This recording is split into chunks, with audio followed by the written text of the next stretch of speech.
Ayuhan nisa fil aur khususun baladina Indonesia, isma'ina qawli hadha muhim. Qala nabiyuna sallallahu alaihi wasallam fil hadithi. Dengarkan ini baik-baik.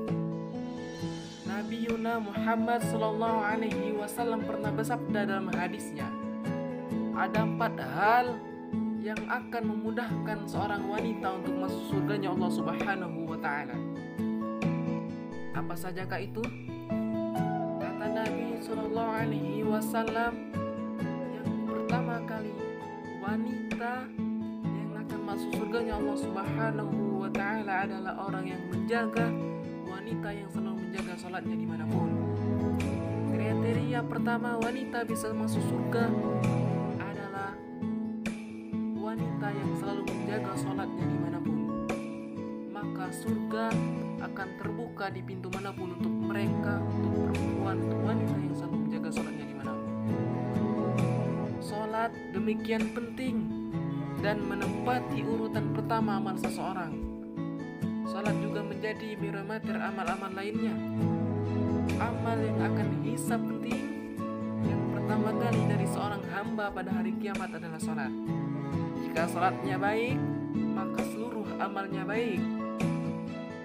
Pun demikian, jika buruk salatnya, maka akan buruk pula seluruh amalannya. Hadis riwayat Tirmidzi. Yang kedua kata Nabi adalah wanita saumu fi syahri Ramadan. Kriteria kedua, wanita bisa masuk surga dari pintu manapun adalah puasa di bulan Ramadan. Ia berpuasa penuh di bulan yang mulia itu, kecuali pada hari-hari ia berhalangan dan diharamkan berpuasa. Maka saat ia terhalang haid yang gantinya di bulan lain selain Ramadan, pun saat ia udzur karena sakit, ia menggantinya di hari lain. Sedangkan saat dia telah tua dan tidak mampu berpuasa, ia pun membayar fidyah sebagai gantinya. Sesungguhnya surga disediakan bagi orang-orang yang bertakwa.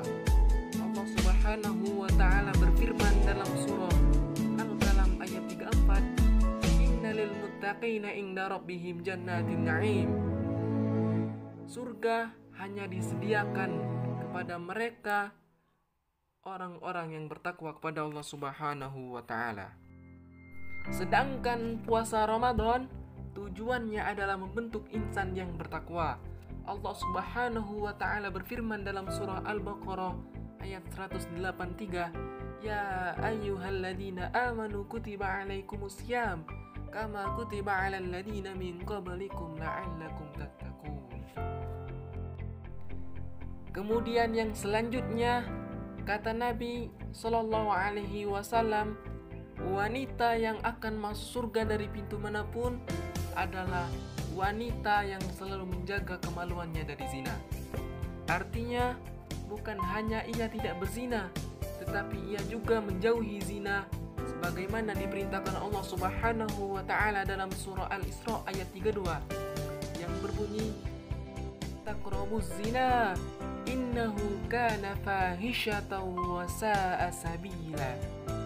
Janganlah kalian mendekati zina, sesungguhnya zina itu adalah suatu perbuatan keji dan jalan yang buruk.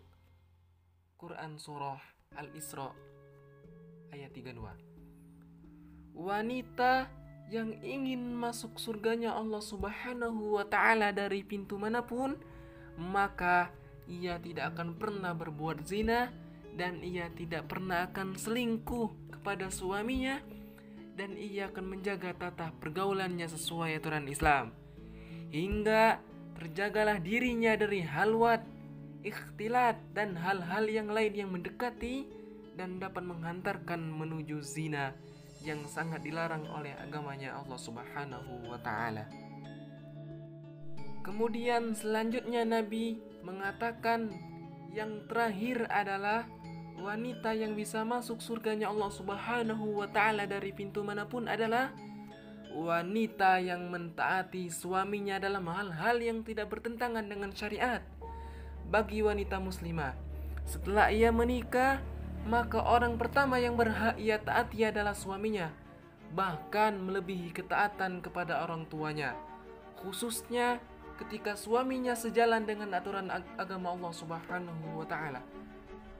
Maka bayangkanlah alangkah bahagianya di hari yang ketika itu banyak wanita yang dilemparkan ke nerakanya Allah Subhanahu wa Ta'ala. Anda dapat melenggang ke surga dan ditempatkan yang penuh kenikmatan. Anda dipersilakan untuk memilih masuk dari pintu manapun.